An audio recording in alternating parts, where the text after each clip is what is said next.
Hey everybody, it's GauntletX, and welcome to the August 2024 Best of 1 Qualifier Play-In Event. In this event, we'll be playing some Bloomburrow Sealed, where if we hit 6 wins before just 2 losses, we will gain entry into this month's Qualifier Weekend. Without further ado, let's just bust open these packs, see what we get to play with today. Alright, quite a few rares here. One of the big things to note is that we have 2 copies of Balin, so if we can play red, green, and white, and we have some good token production, this card can be very, very absurd. We've got other good rares in green, red, and white, with Lumra at the top of the curve, Whiskervale Forerunner being an excellent Valiant card, drawing us cards over and over, and this can draw our Balin or our Paw Patch Recruit, another one of our great rares. This offsprings into being 2 creatures off the 1 card, and whenever our opponent targets our creatures, we get 2 +1/+1 counters if we have both of them out, which is pretty excellent. There's Salvation Swan as well, which can flicker one of our cards and then bring it back as a flying bird, which is pretty sweet. Yeah, really, really into it. The Vine Lasher is fine as well.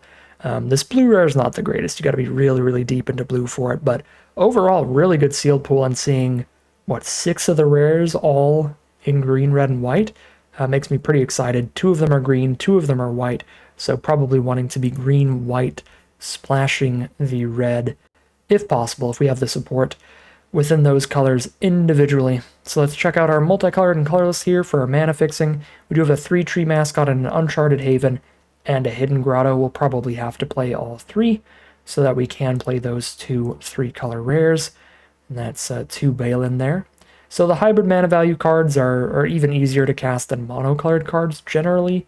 So we don't need to really see them as huge reasons to go in a specific color pair. So kind of just take a quick glimpse at them to keep them in mind for those individual colors. But really what I'm looking at for the multicolored cards is the kind of signpost uncommons, which are these actually green and black kind of cards to be like, okay, we've got some pretty good squirrel cards. We've got one pretty good otter. Neither of those fit in with our great rares, so pretty unlikely that they matter, but sometimes they give you some good directions to go when your rares are not particularly good or when there isn't the support in the sealed pool for them. So starting off with white, very happy with how this looks because it's going to play really well with our Balins. It's also going to play really well with our Whiskervale Forerunner because it's got plenty of mana value 3 or less creatures for that. And it has some token production between Hop to It and double Flowerfoot Swordmaster. So pretty good ways to get tokens on board for the Balins. And again, lots of mana value 3 or less creatures. The one issue I'm seeing is a lack of removal, but outside of that, looks like a great color.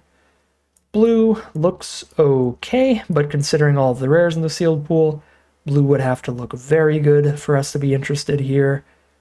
And it just looks fine. Black. Black has great removal. We have Savor, Nocturnal Hunger, and Wix Patrol, so that's the big draw to that as a color. We've got the Vine Lasher as well. Black actually looks like something we want to keep in mind a little bit. Definitely a little more than our blue, but again, hoping that just the green, red, white works out fine. What do we got in red? We can splash in double a Gate Assault, since we're splashing in red anyway, to get some removal into our deck. Some 4 damage removal. Not the best, not going to kill everything, but certainly fine. Probably better than throwing in a Blooming Blast at all. Yep. And then green. Green looks excellent. Oh, and it gives us 2 3-tree Root Weavers here as well to fix our mana. Doesn't give us any removal again. I guess there's 1 Paw Patch formation to blow up flyers. But really importantly, it's giving us 2 Mana Dorks that item of any color, and some token production, where we have this Offspring card, these 2 Offspring cards, these 2 Offspring cards. So, looks pretty good for the Balins, and the red splash for removal in general. I mean, we definitely have to splash red or black just to actually have some interaction in the deck, and by splashing red, we get the mythics that are pretty good mythics. I mean, maybe we don't go for it because this card gets really, really good when you have 3 tokens on board or more. And until then, it's kind of just a hard to cast 3 mana 4/3. But if we can get 3 tokens on board, it's going to be great. So I guess if we ever hit Hop to it alongside Balin, that's the dream team right there. We are a little bit lighter on token production than I would prefer. I would like to have some of the rabbits that make like 2/1/1 rabbits when they hit the board. Some of those 5-drops really work well with Balin. But I guess the thing is, again, with the sealed pool being so low on removal in general, we already have to splash red or black, so might as well go this way, get the 2 assaults and the 2 Balins. If we go black, we get to splash in Nocturnal Hunger, Savor, and Vine Lasher, which is pretty good too. But it's definitely much harder to splash in a double black card like Wix Patrol. Yep, so we play the 3 tree mascot, probably definitely play the 2 lands. And cut a lot of cards now. Although some of these cards are the random multicolored stuff that's just not going to be in the deck.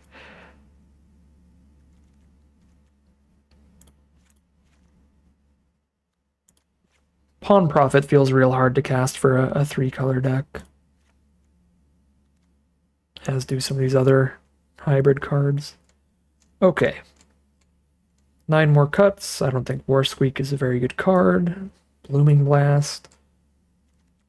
Yeah, I mean, we're just on the splash here, so we're cutting a bunch of red up front. Just keep the 2 assaults and the 2 Balins. This is 1, 2, 3, 4, 5, 6, 7 non-creature spells, one of which just makes creature tokens, so it's like 6 non-creatures. Probably don't really want to cut any more non-creatures at that point. So cut 12 creatures. Cut the least synergistic stuff. Pileated Provisioner, Guard Mouse is pretty filler, Treetop Sentries, we're not doing a lot of foraging. We do a lot of like going wide kind of cards.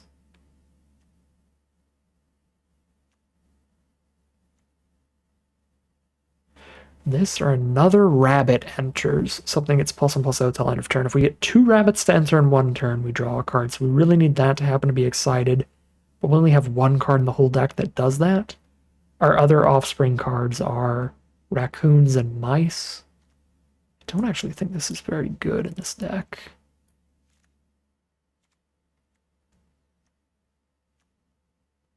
It does trigger Valiant, I guess. But we've got some other cards to trigger Valiant that are a little more synergistic otherwise. Tree Guard Duo being the big one. I guess we actually don't have that many cards that trigger Valiant, do we? So we have Crumb and Get It, Overprotect, theoretically Paw Patch Recruit, but that's kind of rare. So really just Crumb and Get It, Overprotect, Thistle Down players, Salvation Swan, Tree Guard Duo. These might be worth it just for more Valiant in the deck, but I think all these are getting cut. 7 more cards to cut still. Maybe we actually splash black instead of red. I would still need to have to find some other cuts here. Because I'm again looking at this token count, and I'm not so sure Balin's going to get there.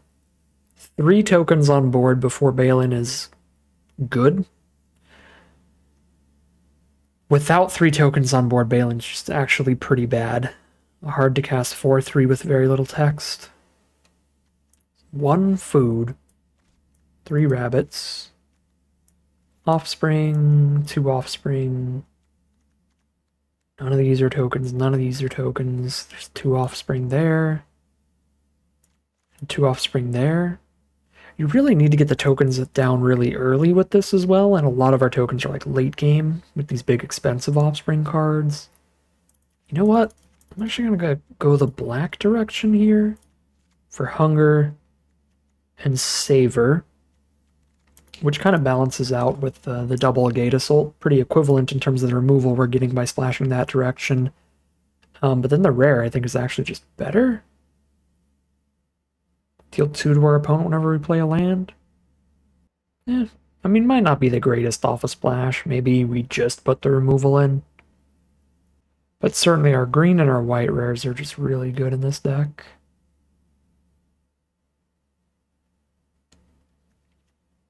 But our green and white removal is really bad. So the only options really is splashing in red for mediocre removal or black for slightly better removal. Yeah, I'm going to go for the black, and I'll try out the Vine Lasher. I feel like it could stack up some damage. Okay, we want to play that at 3. We want to play this at 3. We want to play this at 3.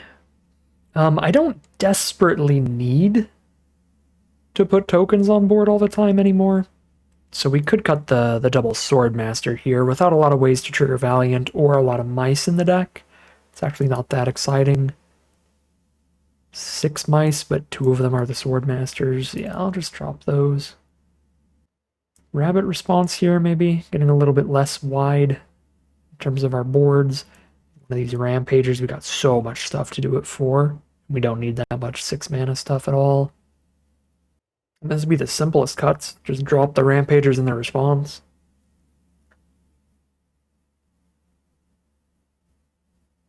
Yeah, I'll just go for simplicity there. Get this rock face village out of here for sure. And we could... Well, no, I don't think I can actually play the non-basic black land here because 2/3 of our black cards are non-creature spells, and the non-basic lands in this format only tap for mana for creature spells. So if I run the Mudflat Village, the fact that it cannot cast the majority of our black spells is a huge downside for the deck, so we would rather just play Swamps. We didn't get the green or the white uncommon land, did we? Those would be fine. We did not. And Pawn Profit, when we're splashing in a 3rd color, are going to be kind of hard to cast. Yeah, like 6 natural green sources. Oh, we did hit the green land. Frog, rabbit, raccoon, squirrel. 1, 6, 7, 8. It's probably like exactly enough to be worth running. I mean, how many green non-creature spells do we have? We have 2 green non-creature spells. Yeah, I think I can afford running the Oak Hollow Village. Okay. And then green, white, black. We've got 9 white, 10 green, 3 black. So pretty much even split on green and white, which is currently how it is. And then just a little bit of black mana.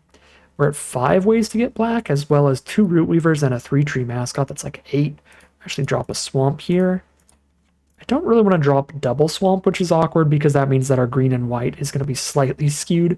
One of these is going to have slightly more than the other, and I guess that goes to green. Because green has this land that can't cast these 2 spells, plus green has 1 more card than white does. So that makes sense to me. Green also gives us access to the Root Weavers, which can give us the white mana. So yeah, we'll go 7 green, 6 white, 2 of anything, and 2 black. Looks good to me. I mean, maybe we could drop down to a single swamp and it would still be okay off of the mascot and Root Weavers. Still 1, 2, 3, 4, 5, 6 ways to get the black mana. You know what? Sure, let's do it. A single swamp, 7/7 split, and call it a deck here. All right, here we are on the play for game 1. Hopefully we can find the green source by turn 3 so we don't have to play the recruit turn 4, but if we do, we still have hop to it on turn 3, which will be perfectly fine. Actually surveil towards the green. That is not the green, but it's strong enough to keep. I can still hop to it. Any land gets us to the recruit. We have 2 more draw steps till then. Ooh.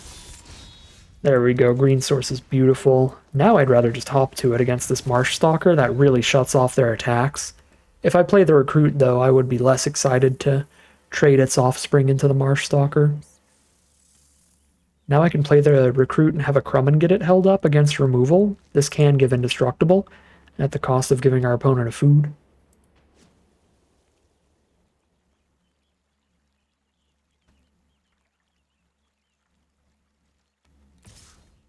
Snap block. I will eat up a combat trick for a 1/1 rabbit. No combat trick, that is just gone. They're just trying to speedrun their way towards threshold to reanimate it. All good with me. Speaking of good, it's a very nice draw because that's going to let me play the Paw Patch Recruit and draw the card next turn. Could attack with both and throw a Crumb and get it at this Daggerfang duo.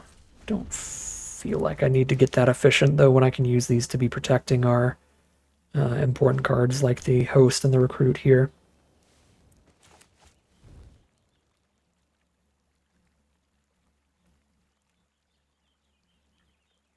It would certainly be fine though to do.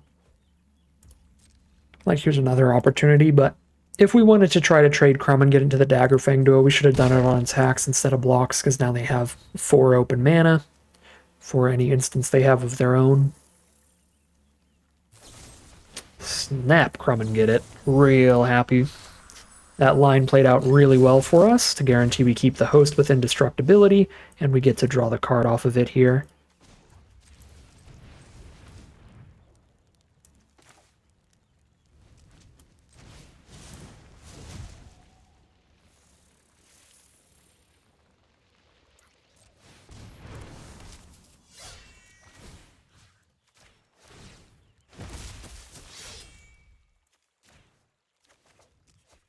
Okay, another green source off Uncharted Haven. Big damage and the card draw. Beautiful turn. Unfortunately, we don't get to hold up Overprotect that turn. But I'm still really happy with this outcome. There's a cash grab. They're doing some digging. Find some excellent permanents. Great Bat uncommon. Very expensive permanent, though. So they need to buy some time with that food token or some removal or something to get to it.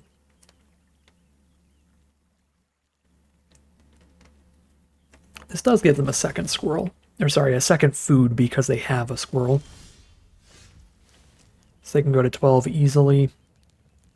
I mean, Tree Guard Duo Overprotect could just turn into lethal here.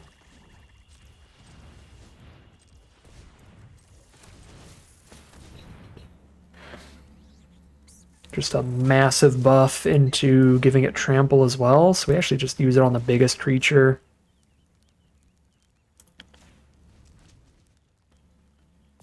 And then give the biggest creature the trample. If they have another 3 mana instant speed removal spell, they can save themselves, but I get 2+1/+1 counters still, so it's not the end of the world. I'm going to try to get the lethal then. Alright. They do not have the second instant speed removal there. So that lets us start things off 1-0. Alright, here we are for game 2. I like this hand. Ramping into Loomer is one of the best things you can do, because if you ramp into it early, then that means you have enough cards left in your hand that you actually get some value from those extra lands. So I do like having the Mana Dork and the Loomer in the same hand. Jolly Gerbils to start from our opponent. Can Root Weaver and then double creature next turn? Fine. I was debating just playing the Nettle Guard. Ooh, they're stuck on 2 mana? Let's go. So let's curve then, right? Boop, boop.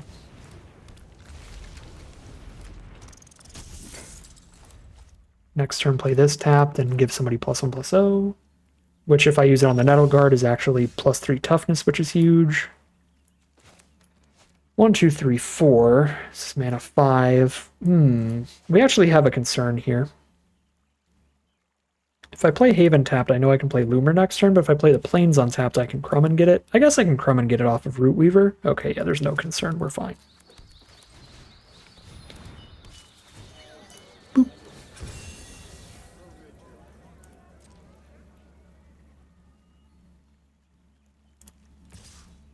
Did I throw a Crumb and get it at the Gerbils here, or save it for later? I'm just going to throw it at the Gerbils. Against 2 mana. I guess if they have Sonar Strike, I get 2 for 1. Yeah, maybe it's not worth it because Sonar Strike as a common is pretty bad for us there. Confident they don't have their own Crumb and Get It though, because Arena was not holding for them at all. Okay.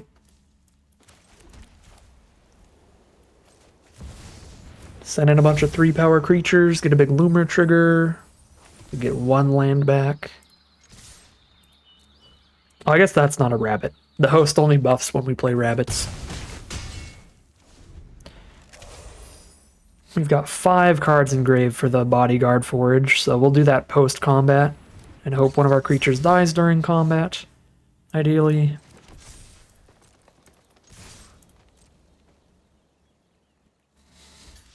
Cool. They go to 1 life. Show me the board wipe, I guess. Alright, they do not have the board wipe. We start things off 2-0, heading into game 3. Alright, game 3, really slow hand here. It's going to be difficult to get to that double green as well. The Tree Guard duo doesn't get played till turn 5 if we don't hit a natural green source. So we're not actually doing anything till turn 4 if we don't hit the right lands. I think I have to mulligan it. This is even worse. I mean, the Root Weaver goes a long way if we're lucky. We are kind of praying to get lucky, no matter what here, right? Alright, gonna ditch the mouse thing.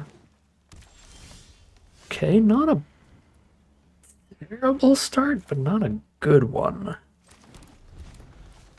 The white source is what we're really, really looking for here. Okay.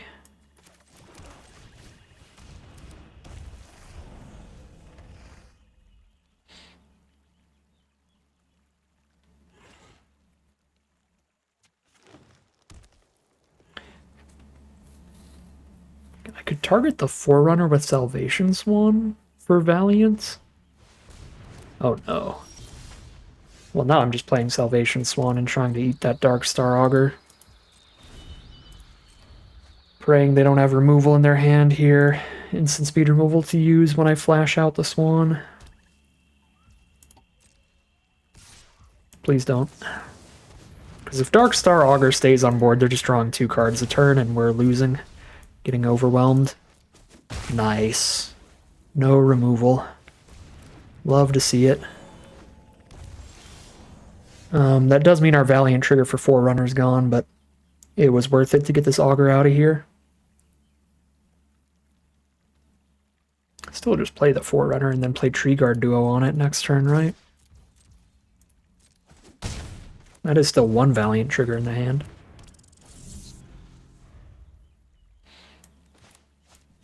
Got all the black removal. Pretty happy with that. The infamous Cruel Claw. So that does terrifying things to us if they manage to hit us with it. But I'm pretty sure we keep the pressure on and get this Valiant trigger. Because we've got a Vigilant attack now. So I have the 2 blockers, actually 3 blockers for the Menace threat. And if they don't chump here, they're taking 11. And it's always possible that this hits us, and then they just hit like a 2-mana card or something. But it's pretty hard for it to hit us here with 3 creatures out. Nice. So we force the chump. Feels good. Okay, that's a good one. That can kill our Swan or our Forerunner. They go for the counter though. It can fight, right? Oh, it only fights creature tokens. Okay, that card's way worse than I thought it was. I always wondered, I was like, why is nobody fighting my creatures? Because it only fights tokens. They're just dead, right? 3, 6, 9, 10, 11? I put them to 1? I guess they're not quite dead. 3, 4, 5, 6, 7, 8, 9, 10, 11. Yeah, I put them to 1. I mean, close enough. We just go for it.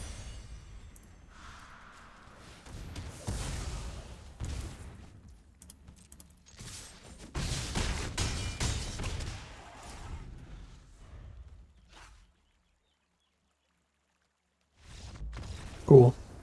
That is 3-0. Not particularly interactive games of Magic here. They've just kind of been steamrolls. We're drawing our great rares. We're drawing great curves. And it's going nice and smoothly so far. We are now at a positive win rate no matter what. We're going to be playing more, or we're going to be winning more games than losing because you only get 2 losses before you're out in the event. So 3-0 heading into game 4. All right. Turn 3 host. And then chill. I mean, it has the 2 core colors of mana. I don't think I can mulligan it, but it's certainly not exciting. We might even have to cycle this just to draw a card looking for more action. Preferably not.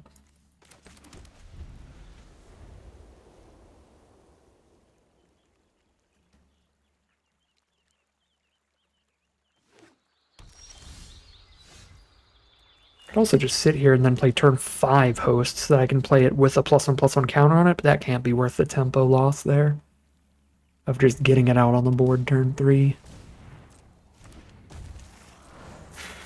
I guess I already have my play for next turn. They're green-red, though, so the odds of flyers coming in hot are pretty low. They could have good enchantments, but that's also kind of unlikely. Let's just draw the card. Find a saver. And there's the black source. Okay. Sure. Here's the host.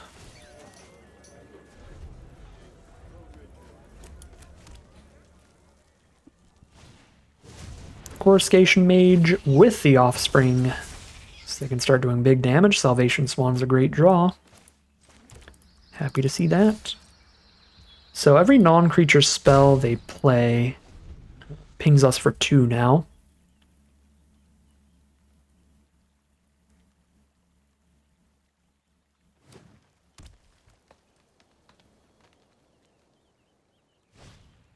Heartfire Hero, whenever it becomes the target of a spell or ability, gets a +1/+1 counter. Oh, and now all their creatures deal 1 extra damage.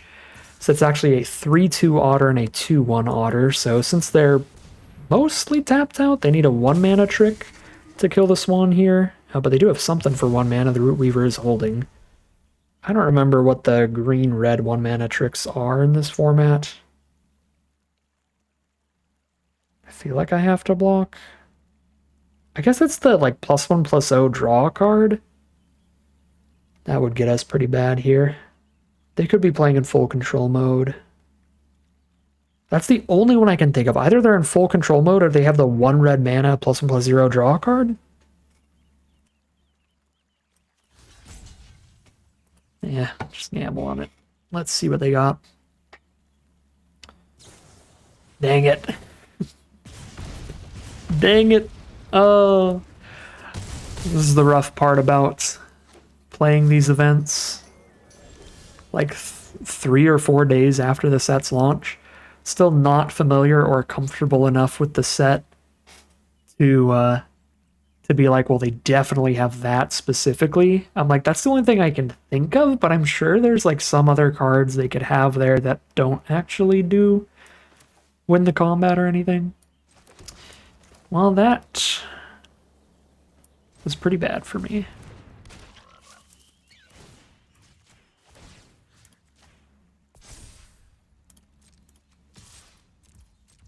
Got really good blocks set up next turn, so I'm not sure it's completely game-ending.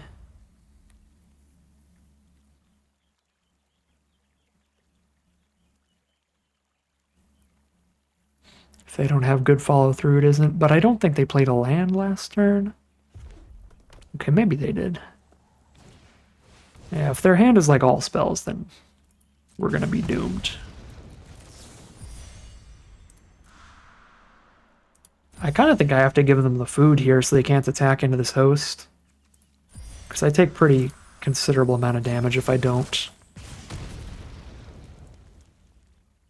Yeah, I'm like letting them gain 3 here so that I get to gain like 4, right? Because now Flame Color doesn't attack in. Otherwise it could attack in, threatening to trade into the Tree Guard duo. But now it's not trading into anything, it's just dying to the host. I mean, if they have the right tricks, they could still send like the whole board in. That would be mega bad. Okay, no attacks at all. Nice. Is that one of the Oak Hollow Village card types? It is. So I can play the Druid and put a counter on it, but I could also play the Druid and hold up a Saver, which feels more important. I guess I can do both by doing this. Now I have Savor up until the end of this turn, but I need to Village at the end of the turn.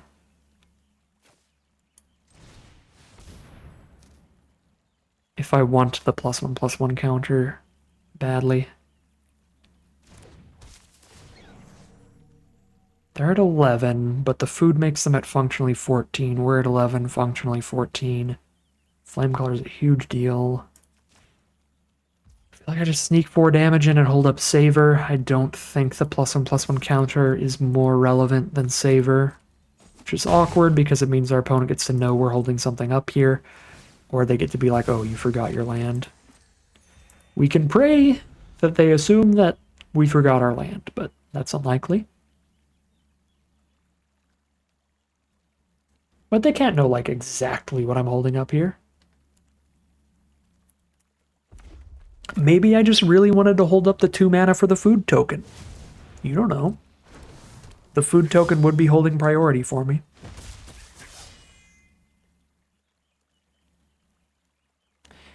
Yeah, this looks like way too many spells to follow through with. I think we probably die here. We probably could have won if we still had the bird. This might be on me. Kill the Coruscation Mage. Don't have the combat trick to use on Flame Color anymore, but then I have 2 food tokens. Don't worry about any ping damage from the Otter, and the ping damage is 2 damage.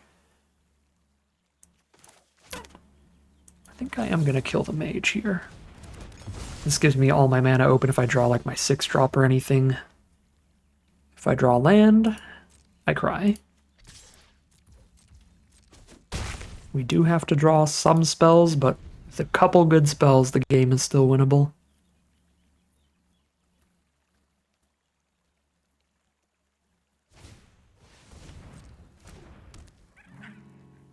Opponent needs to stop drawing creatures, though. This is way too much stuff. Every single creature they've played gets the buff from Flame Caller as well. I guess not the Root Weaver, but every creature they've played since the Flame Caller gets the additional 1 damage. Oh my god, yeah, it's all spells over there.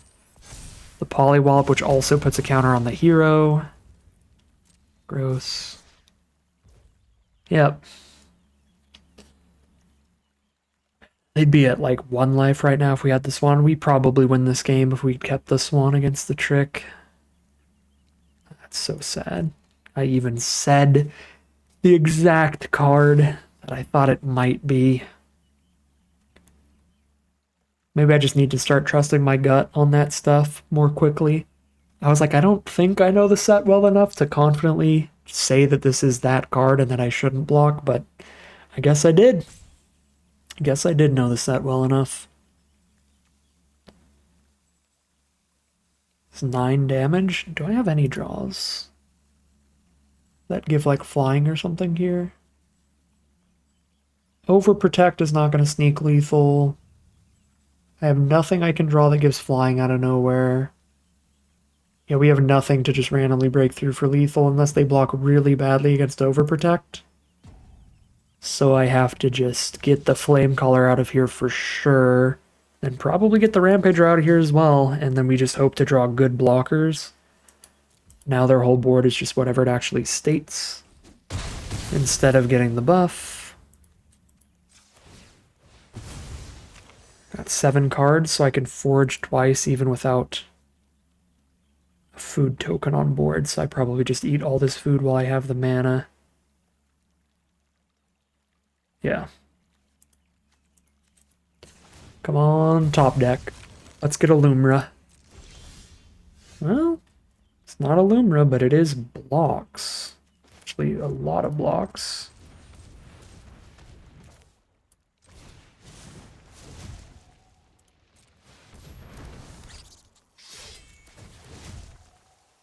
Forage. As far as I remember, we don't have any graveyard recursion in here, so it doesn't matter what I exile, but just in case, I'll keep the best creature, which is the Swan.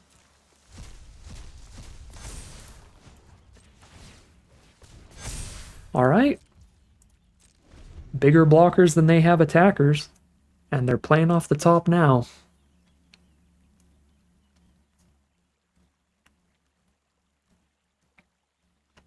Unfortunately, off of that draw, now the game is confidently winnable if we still had the Swan.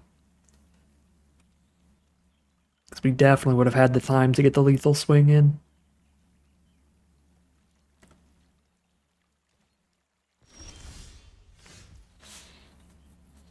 Maybe we draw like an absolute champion here. A 3-4 blocker is considerable. 5-4 attacker can get double blocked by a 3-3 and a 1-3. So I still trade into just a single one of their creatures by attacking in with either of these. The 4-4, the only way that it dies is by killing a 2-2 and a 1-1 or the 3-3. So we send in the 4-4 so that we get to keep the 5-4 but also kill the 3-3 here. We kill like just as good stuff by attacking with the 4-4. Okay, that would be incredible for me. Yeah, I was going to say, I don't think they're going to block like that. Okay, yeah, this is their best block, I think. So they get to keep the 3-3 around.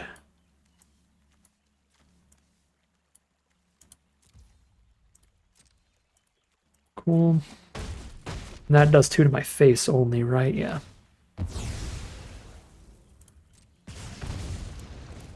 This is a mouse, which is none of these card types.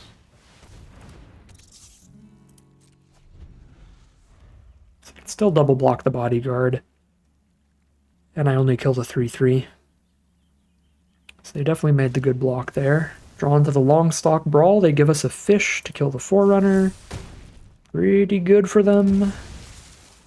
At least I get a fish left over. But Bodyguard essentially does the same thing here, it just trades into the Mentor, which is what I was going to do regardless.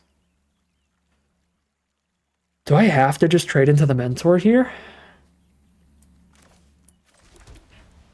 Because if they expend 2 more times, it's going to be a 6-6, and I don't have any chance of trading into it from then on. I think I just trade into it before it gets any bigger from here.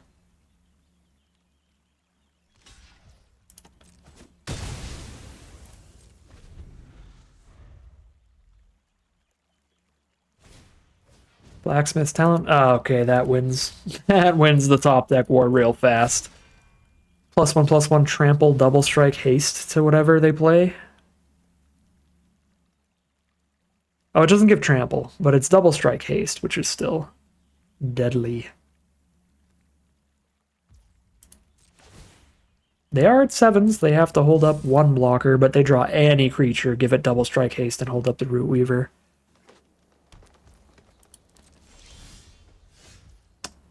Well, speaking of deadly draws. 4-3 against the 2-4 body. Actually, because of the Oak Hollow Village, probably get a 3-2 and a 4-4 here. I can get a 3-2 and a 4-4 or a 5-4 and a 2-2.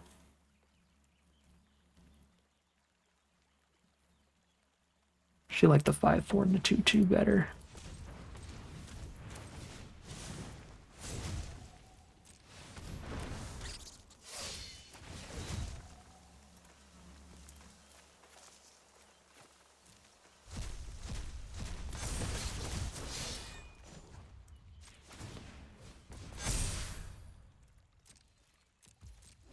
It's 2-swing lethal.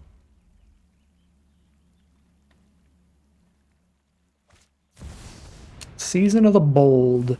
Draw 2 cards every time they play a spell, deal 2 to one of our creatures. So they get to cast that and kill our 2-2. But I get to attack the 5-4 into the 2-4 now. Another very, very good draw. The mythic draw spell here. And if they draw another castable spell, if they draw 2 castable spells, if the top 2 cards of their library are both spells, they can double spell and kill the bodyguard. But that would also require some pretty immense luck. Ooh, that's pretty immense luck. They just die if they don't block. Let's go! All right. Better to be lucky than skilled on occasion. That game should have been a much easier victory. I said earlier in the game exactly the card that I was worried they might have when we went for the block with Salvation Swan. And then we got punished and they had that card, so like I had all the information I needed that they only had 1 mana and they were a green-red deck to know this is a 1 mana green or red instant that it's holding for. It's probably the common that's +1/+0, draw a card, and then I just didn't trust my gut. I figured there's got to be some other stuff it could be that would be relevant here, and I'm probably supposed to just block anyway. That was absolutely not the case, and made this game take like 10 more turns to win, and we gave them many, many chances to draw well. They drew pretty decently there, but we drew perfectly. Honestly, 2 bushy bodyguards in a row when you have the Okalo village on board was a massive play, and then that overprotect right before they were going to stabilize really hard.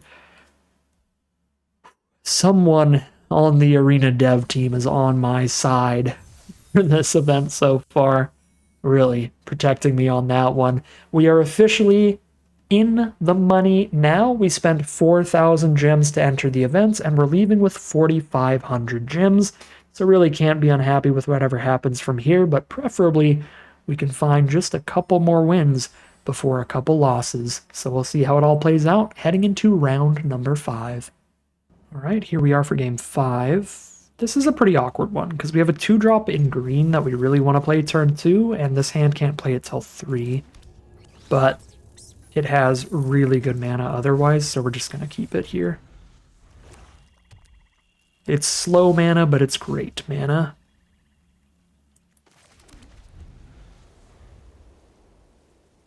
And I could still just host turn 3 and start slamming with a 3/3.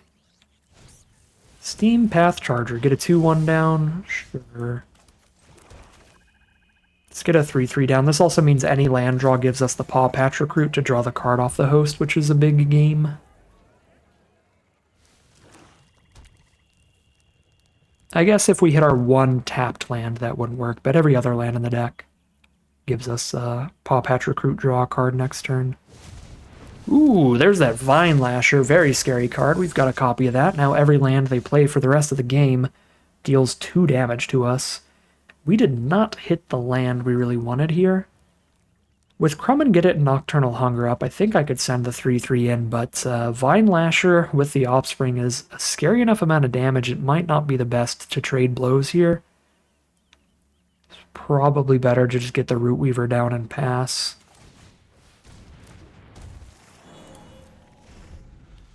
I mean, I hold off the Charger with Root Weaver. I guess I hold off the 1/1 too. Yeah, maybe we're supposed to send in Host.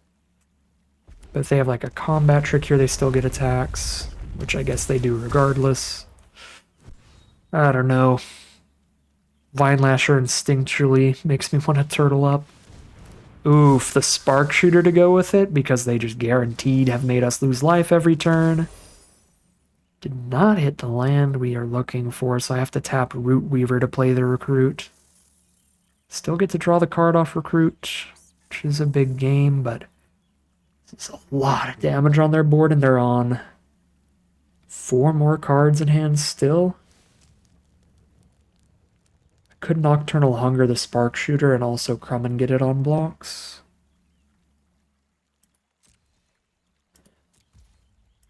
It's an indestructible trick.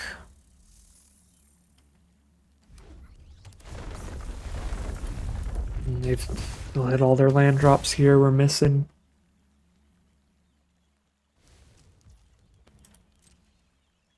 Okay, we have to just kill the 4/4 Menace Reach. I don't think black and red have an indestructible trick in the format, but if they do, I think we're about to find out.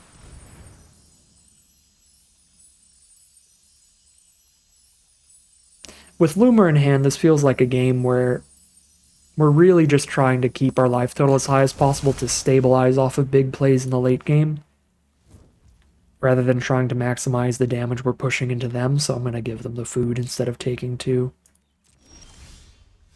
No plays for the turn. Maybe they're flooded here? 5 out of 6 mana towards Loomer, but I have to top deck specifically a green source. Play the Paw Patch Recruit without tapping Root Weaver, so I can hold it up as a blocker. And I still have the Crumb and Get It up. And if I draw another land, green source specifically, we can get the Loomer going next turn.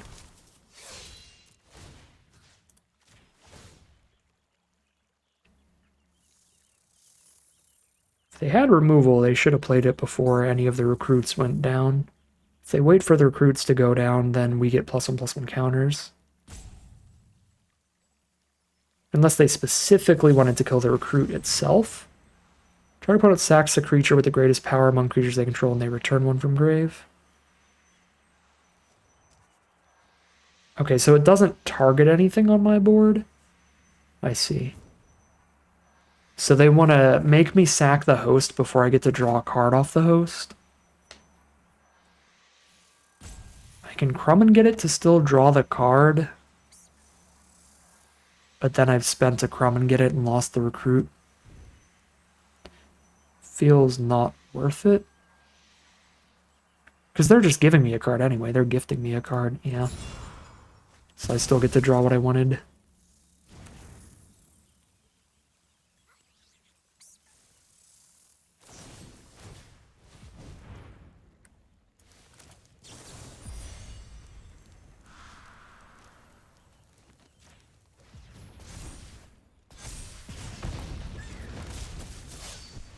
Okay.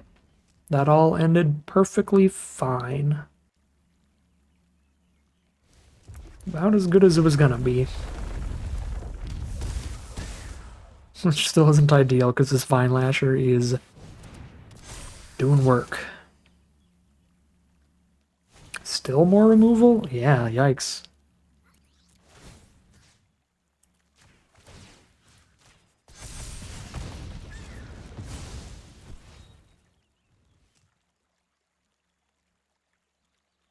They're down to 2 cards in hand, though. They had to spend a lot on all that.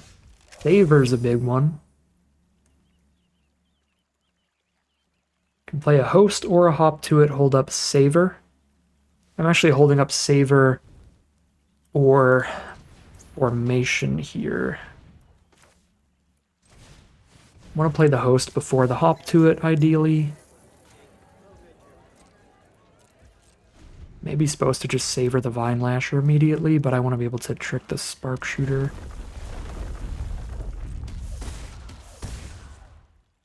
So they've cast a lot of stuff at this point. They gotta be running low on gas. Feels like the odds of combat tricks probably pretty low now. Low enough to try to go for the double block on Spark Shooter instead of taking 4 to the face when we're at 12.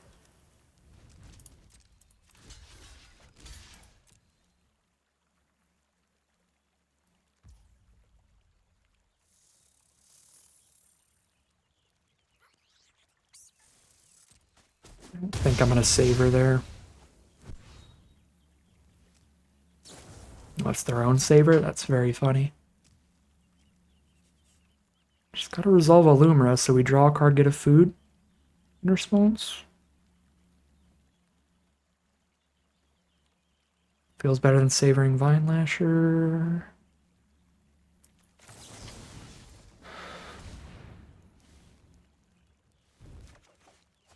Well, I guess I don't have to do it in response. I can still wait till their end step. Alright, no Lumra. Till next turn.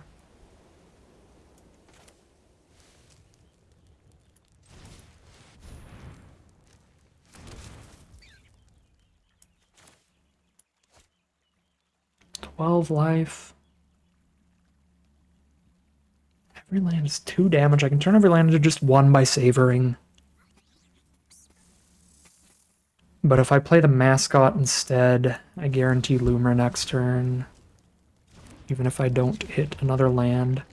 I maybe should have just not played Hop to it, even though it sets me up really well on blocks. Like maybe it was just Mascot Savor there. Okay, beautiful. Can actually Lumra. Oh, they come in tapped. I am not holding up Savor again.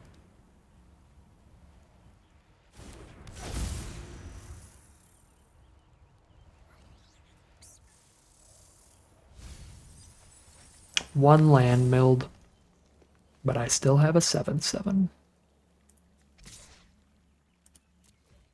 Mascot's pretty bad now. Trade into a charger with it. Cool. Got 6 life of food, so I can be at functionally 15 here. Start forcing the chump blocks. Bonebind Orator. It's a problem. Brings back the 4/4 menace thingy. Or the Vine Lasher, if the Vine Lasher dies. Ooh, okay. Pretty spooky. It's also a 2/2 body. Stop all the rabbits, even if I savor the Vine Lasher. Cool.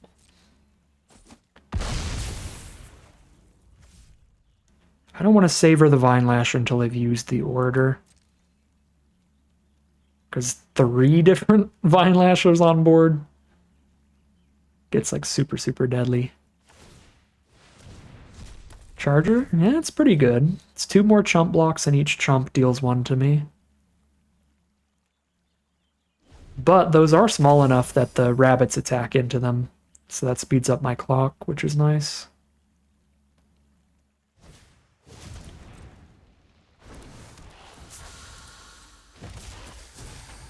Ravine Raider. Threatens to turn into a 5/5 with its ability. Actually think I have to kill that one instead of the Vine Lasher.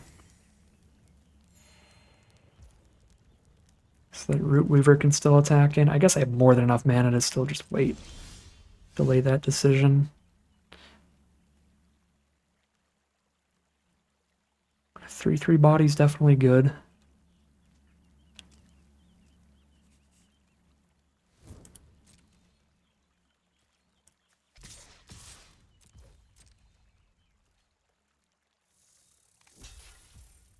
Trump take 2.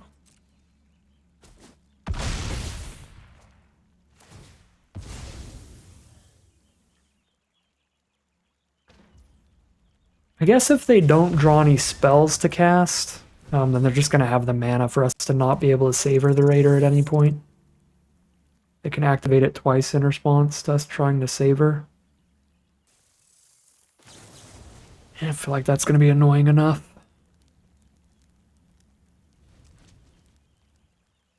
Especially now that we have a 3/3 as well. It's easily small enough for that Raider to eat up.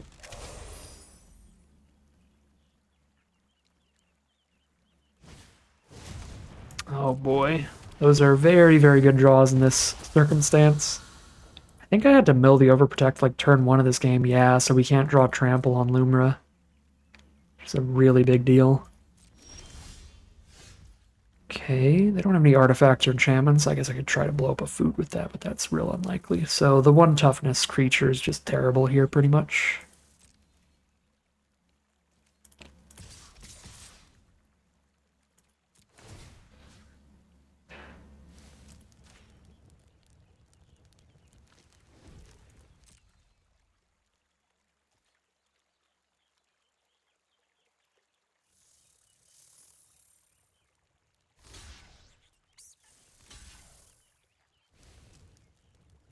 All looks fine.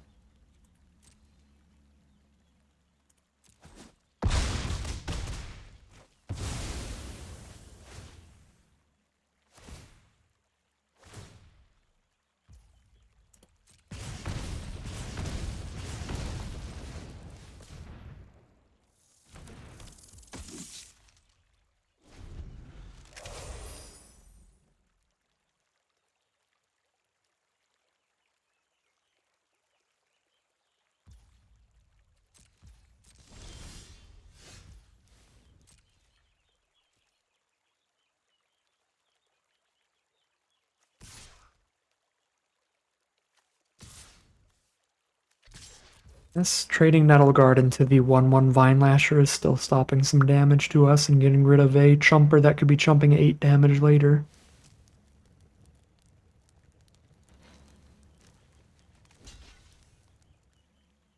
Just chump the 8. They're down to 9 now.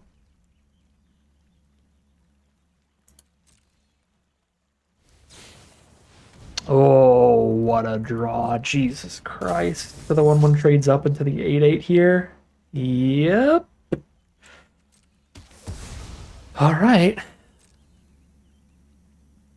We're no longer ahead. Now it's just whoever draws better wins. Uh-oh, green source for a splash. So we were in a top deck war with like a significantly better board where they needed to draw much better than us to win. And then they did.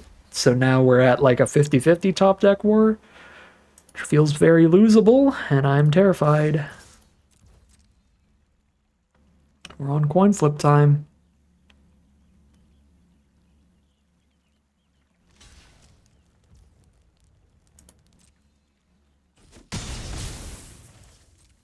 Seven to 7. I mean, still ahead on board here. So actually still like a 60-40 top deck war. Because I mean, we're not that much ahead on board with just rabbits, but... Oh, come on. When anything dies that gets 2+1/+1 counters, and every creature they play for the rest of the game can gain them 3 life when it chumps blocks. And I have to chump every turn now.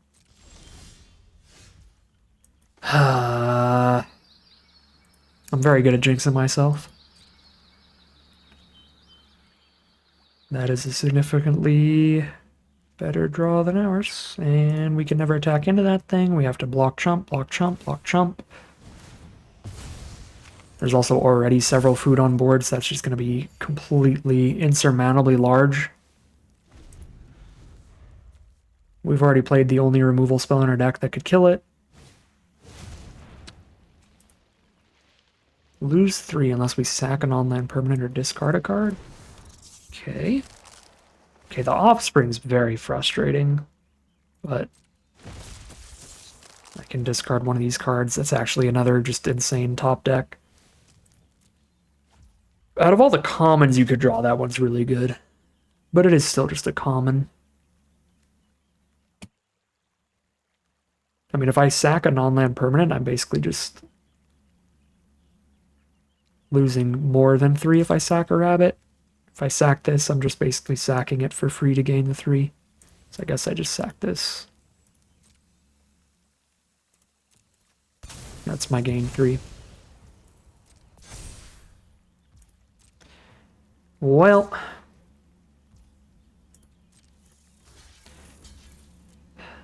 this felt really close. But they are really drawing better than us. In the end of this big board stall. Yeah, they really are.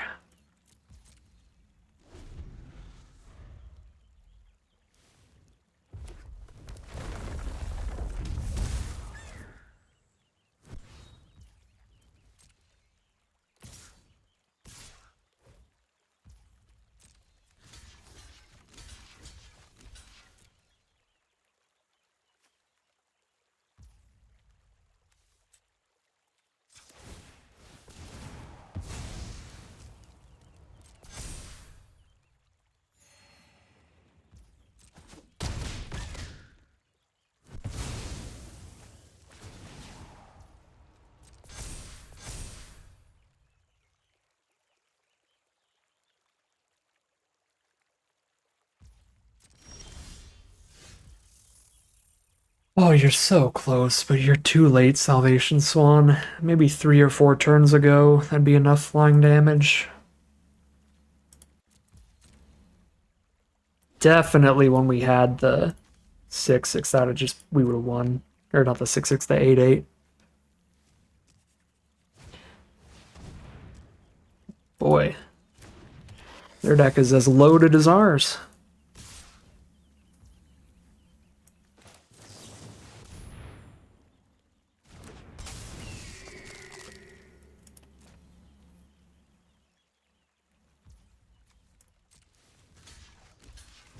That is 2 damage but not 3, so we can kill the Vine Lash without losing the Swan through the Flame Caller ability.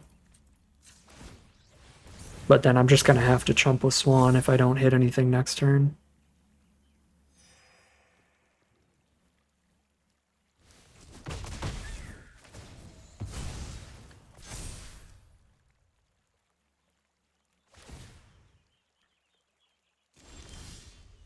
Classic. 5, 6... Buff rats? Doesn't buff rats, so take 5, chump with Swan.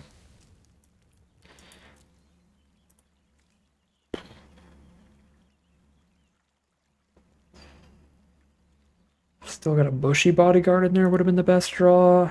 I mean, at this point, there are no draws that win us the game, but at least we lose in just a couple turns. So I guess we might as well play it out.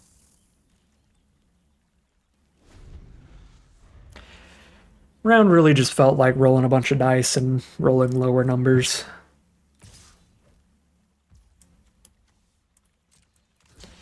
Maybe there were better plays over the early turns somewhere. I don't think there was 10 damage worth, though. We had no way to protect our giant bomb from them finding the kill for it, and we had no way to kill this at any point.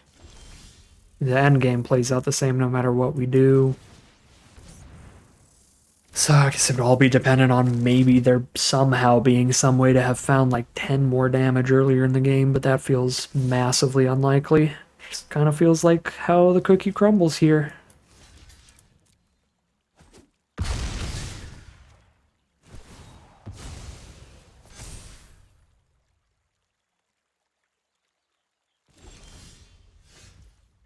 Play this, trump, take 5.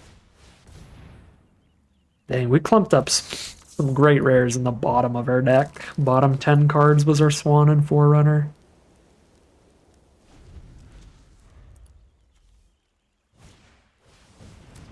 Disappointing.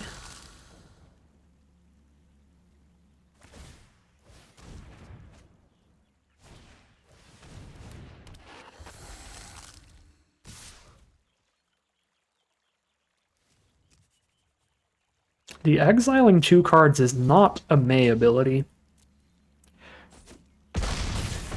So if they hit this much earlier, we might have been able to mill them out. They get another Orator.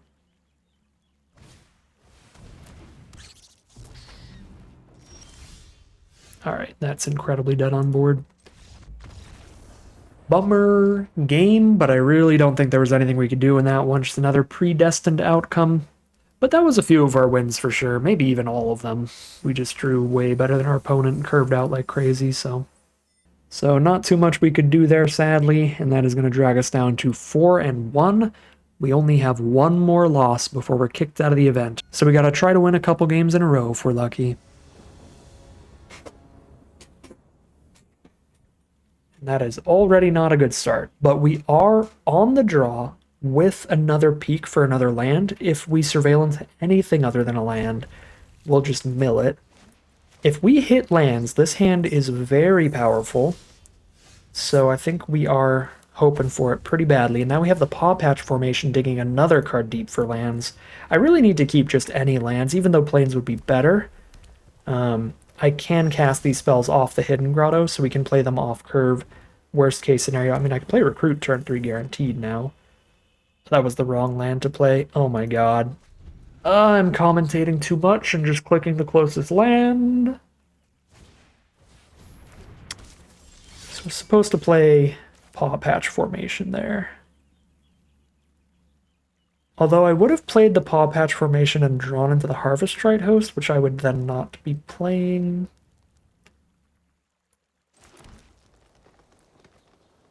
I mean, it's gonna matter a lot here, right? Because this could have drawn us into the land in time. Because it could be a land underneath the host for next turn, or the card after that, so I could play a 4th land turn 4, and that would be a massive deal. And it'll be hard to know for sure how punished we get for not playing Forest instead there, but that was really, really sloppy. I was just trying to commentate about stuff, so I just clicked the nearest land.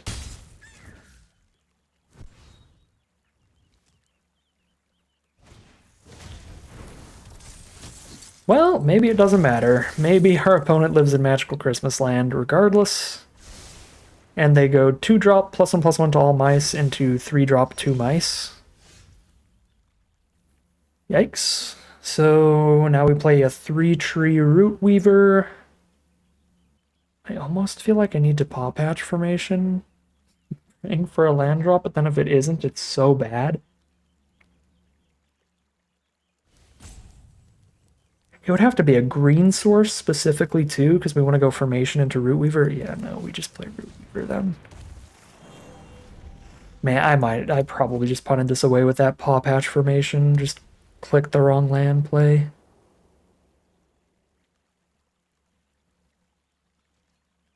That's like as frustrating as things can get. This could be any combat trick in the book with 4 mana open. Give all the mice +1/+0. I feel like I really need to not put Root Weaver at risk. But we also need to try to kill the Quest Caller. Sure.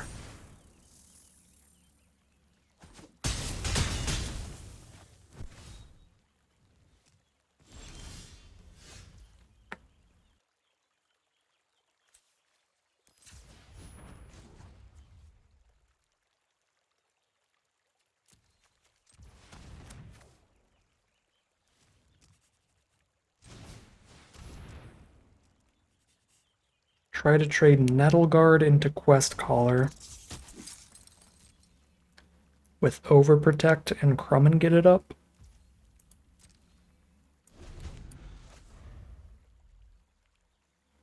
If they don't use a trick of their own, we're not going to use one of these, but if they use a trick that we can beat with one of our tricks, then we will.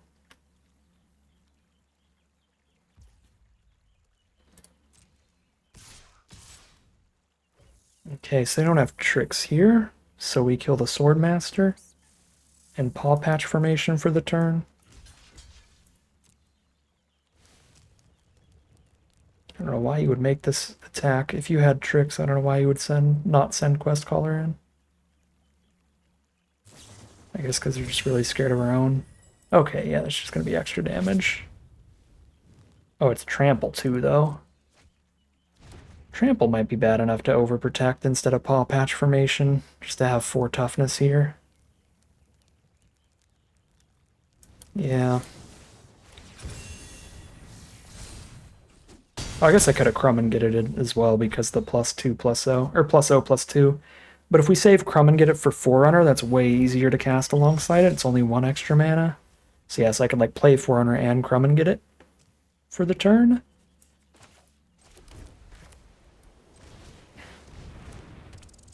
Okay.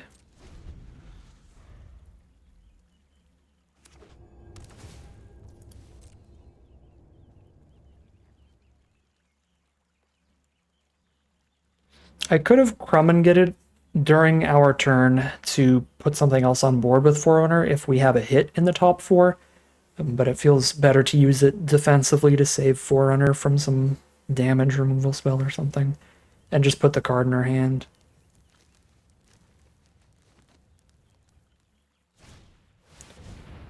That is not a damage-based removal spell, so Crumb and Get It does absolutely nothing.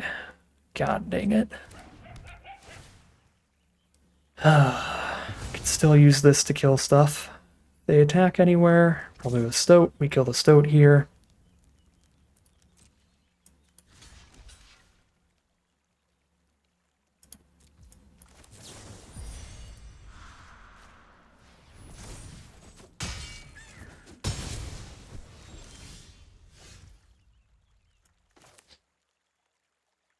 I can Paw Patch formation as a combat trick to make this 4 power out of nowhere.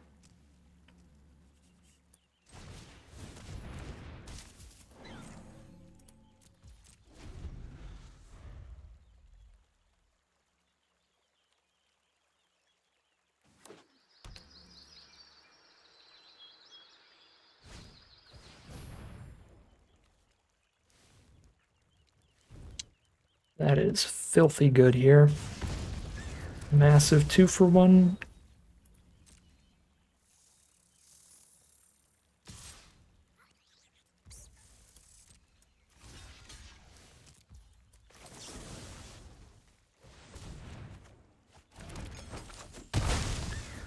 pretty good. Oh, the Vigilance.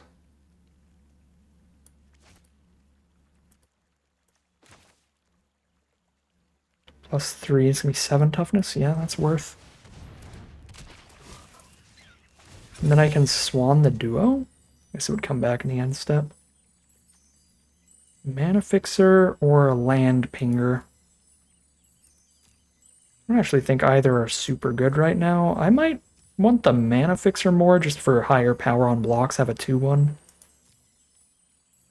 Weirdly enough.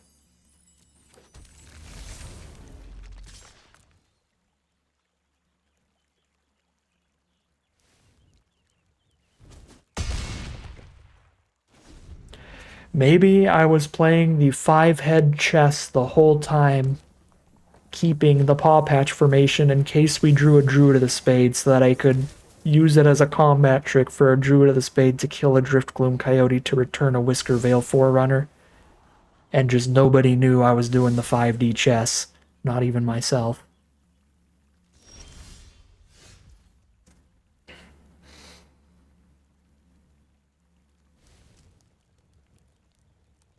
Just Swan the Forerunner, right? Main phase feels weird, but it's definitely worth it to put something else on this board.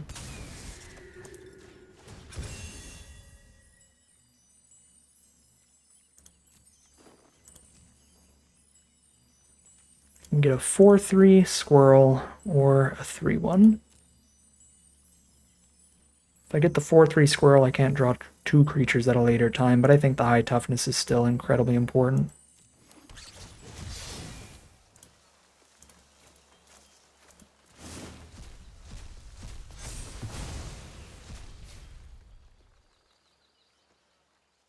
Three, 4 bodies are pretty bad against 2/2/2 tokens, so we are all in the skies now.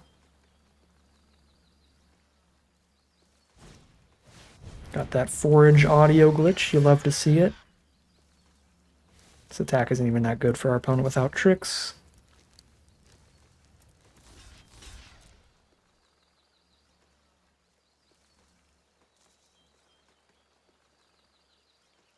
We might have to play out the rest of this game without sound effects, because that glitch really gets on my nerves.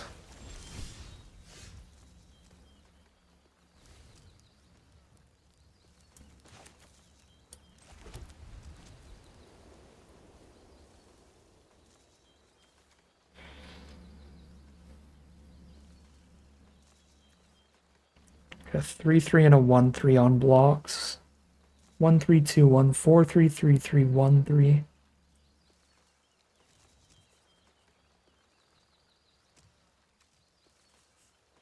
Get a 4/3 and a 1/1 instead. 3/3 and a 1/3 or 4/3 and a 1/1. I think we go for a 3/3 and a 1/3 then.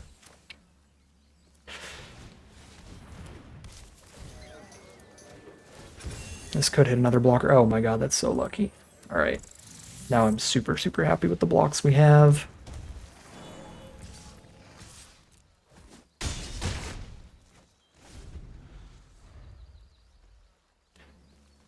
We'll just listen to the glitched audio for the rest of this game. That's our companion here. Oh, it's their own Forerunner.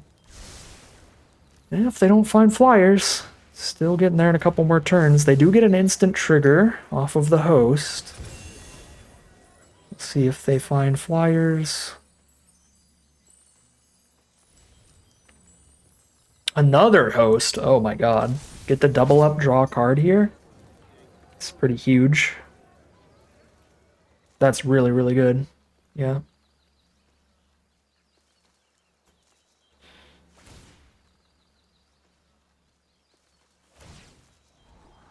Oh, and the scry off of quest color to control what they draw.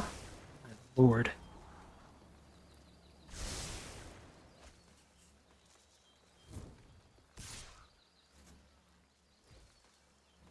If I attack with Thistledown players, I trigger Forerunner again, but it would be a chump attack, so I am considering the block here. I guess I just go 2/1 and 1/3 though, right?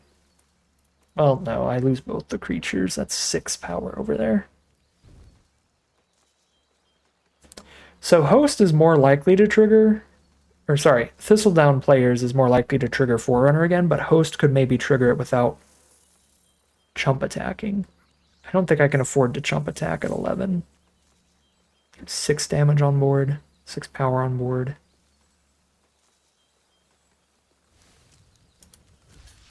Yeah. Okay. So no Forerunner trigger.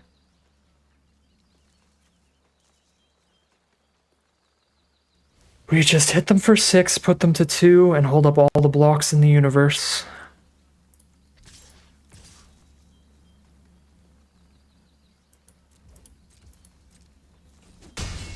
And try to hit them for 3 with one of these, whatever remains, through whatever removal they can find next turn.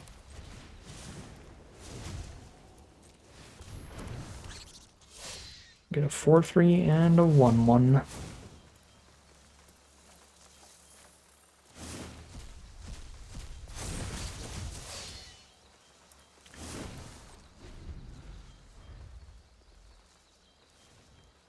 Oh my god, the audio glitch loops if you do it twice, if you forage twice. It's doing it twice, oh my god. Okay, that's removal for one of our flyers. They clear out a bodyguard though? Uh-oh. Please don't lethal me. What are we? We're at 14? Let's see. This could be the +2/+1 to everybody. How do I survive that? I mean, just block all the biggest creatures. Barely survive is the plan.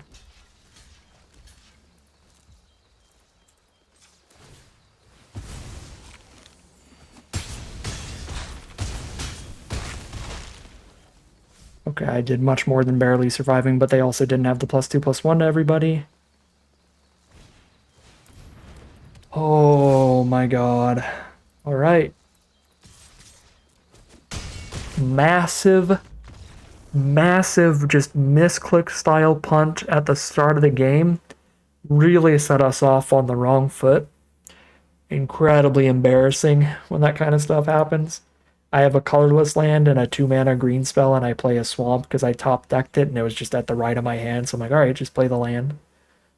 Ooh, really bad omen to start that game off, but still got really lucky to pull things through for the long game. We were under so much pressure from the get-go as well with Quest Caller into 2 mice, so felt max punished for not using our mana as efficiently as possible. And even though we did manage to find that Druid Paw Patch Formation combat trick to really make up for not playing it earlier, I think the game still would have gone better if we just had gotten that out of the way immediately and had more options in our hand early and had spent our mana more efficiently. So yeah, that was really sloppy line at the start. We had to play it incredibly tight from there and draw really well from there, and luckily we did. Barely scrape that out now. We are at 5-1. Heading into the final battle. This will be the final game of Magic out of today's event. Win or lose, it's going to end this run off. And we've got the maximum gem prize out no matter what, so going to be up in gems quite a bit, which is great. And maybe even get the Qualifier Weekend entry, but if not, we got more than enough gems to give it another go after this. Alright, here we are for the final game of Magic, no matter what happens here. If this 3-tree mascot dies, this hand crumbles. If it doesn't draw a green source, and it does get a couple draw steps to do that.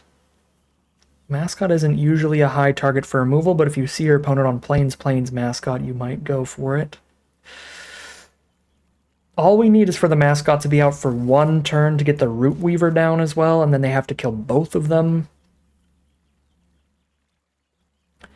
And that's like, they have to kill both of them, and we have to not draw forests.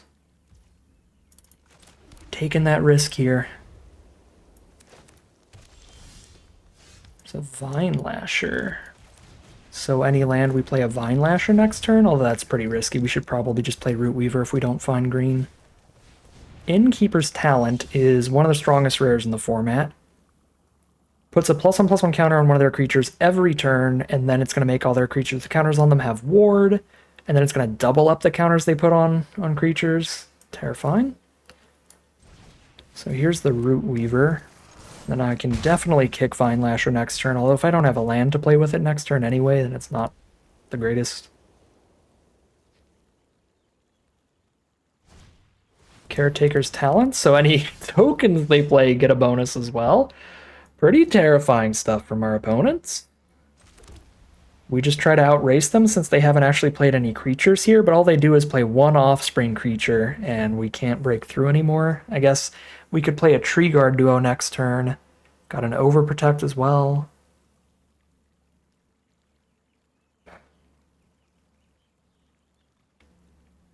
I kind of want a Tree Guard duo right now, but it is going to be better next turn. Do we just Bushy Bodyguard here?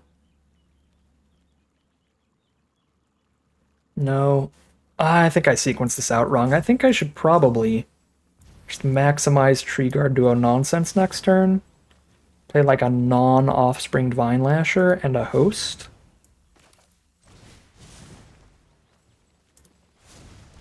I should have gotten one ping damage off of this though. But I'm just going to maximize damage output and try to kill them before these things pop off, because if the game goes long, these things take control of the game.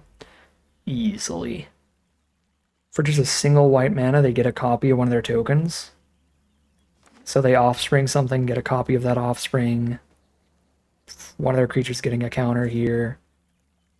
Yeah, they should be at 14 right now. That one miss damage is pretty bad.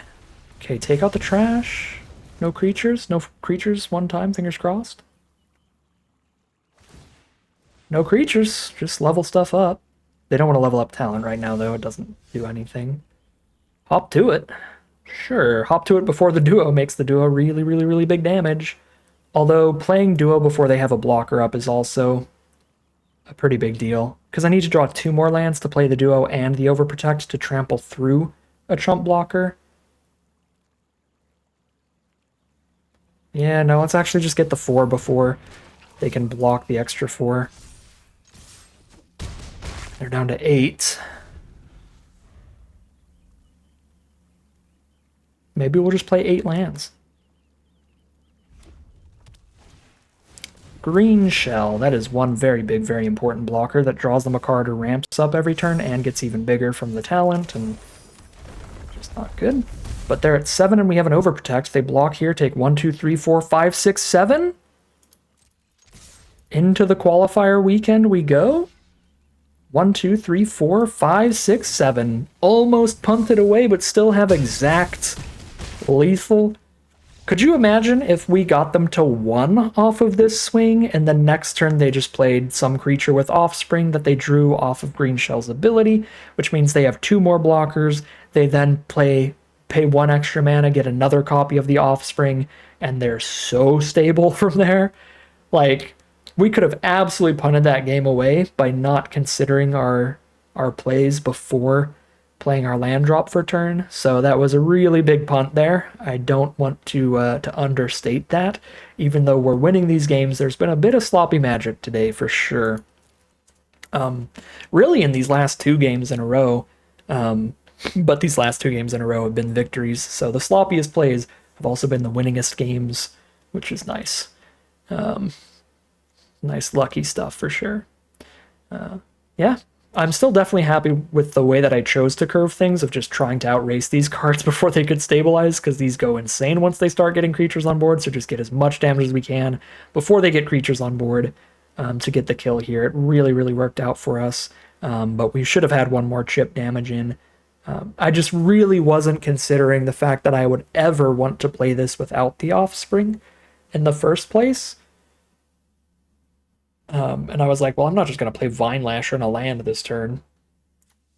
Turns out I wanted to play it and the Host. So I wanted to play it without the offspring. All right, well, really lucky stuff all around. We had a great sealed pool. We had some great draws. And we made some big punts, but overall still played tight enough in some important scenarios to grind out some victories in some sketchy games there. And we are 6-1, grabbing 6,000 gems and entry into the upcoming Qualifier Weekend, which is going to be more Bloomburrow best of 3 sealed. So that'll be pretty exciting. Another look at the deck. we just played the color pair that gave us the strongest rares, playing the Recruits and the Lumra, the Salvation Swan, and the Whiskervale Forerunner. Every single one of these rares got to show up and do its thing really well. The Vine Lasher even got a little bit of chip damage there in that last game. Wasn't the most excited about Vine Lasher, was never pretty insane in this deck, but since we were splashing black anyway, I think it was a fine addition. I'm pretty happy with my choice to splash black instead of red. I don't feel like there were very many scenarios where we had enough tokens on board that Balin's would have been doing anything. With how most of those games played out, we had one, maybe two tokens out in like most scenarios. So I don't think Balin would have ended up doing anything particularly good over just having better black removal spells than the red sorcery removal there. So happy with the deck build more than anything. And while there were a couple pretty bad punts there, I think the general lines, the general theories of when to be getting how aggressive, what we should be playing when, was pretty sound today. The general theory crafting was good, even if there was some just sloppy, I played the wrong land so I don't get to cast a spell. Oops, I played my land before my creature kind of punts. So that's going to do it for today, leaving the event with 6,000 gems and entry into next weekend's Qualifier Weekend event. So if you're interested in some more competitive Bloomburrow Sealed, I will be playing that event. We'll see how far we can take it. No matter what, we'll be leaving up some gems, so that is nice, but I'll see you all then. For now, that is going to end today's video. As always, I'd like to thank my patrons and YouTube members for their support, as well as you for watching the video. If you enjoyed it and you're interested in seeing some more, you can always like, comment, and subscribe to tell the YouTube algorithm to send you some more in your recommended feed. If you'd like to support the channel directly, you can check out the Patreon link in the description below. And other than that, as always, thank you very much for watching, and I'll see you again soon for some more Magic Arena.